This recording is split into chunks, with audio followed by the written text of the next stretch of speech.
Hello guys, welcome to Happy Streamers channel. Hope you're doing well. In this video I'm gonna show you how to delete Roblox account. So guys, at first you need to go to your any browser. Now tap on the search bar and search roblox.com and support.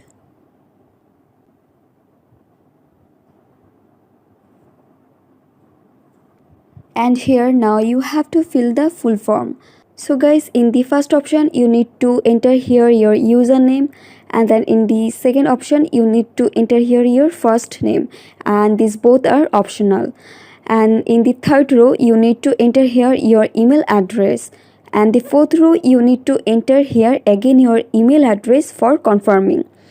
And then you can see the issue details, and you have to select your device here. So I am selecting Android phone, and then you need to select here your help category. So I am selecting Roblox toys, and again you have to select here any one of these. So I am selecting toy code issue.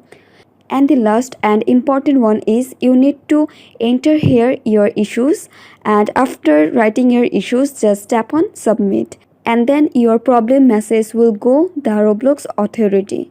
So guys, that's it. That's how you can do it. So guys, I hope this video was helpful to you. If it was, then please give a thumbs up and hit the subscribe button, and thanks for watching the video.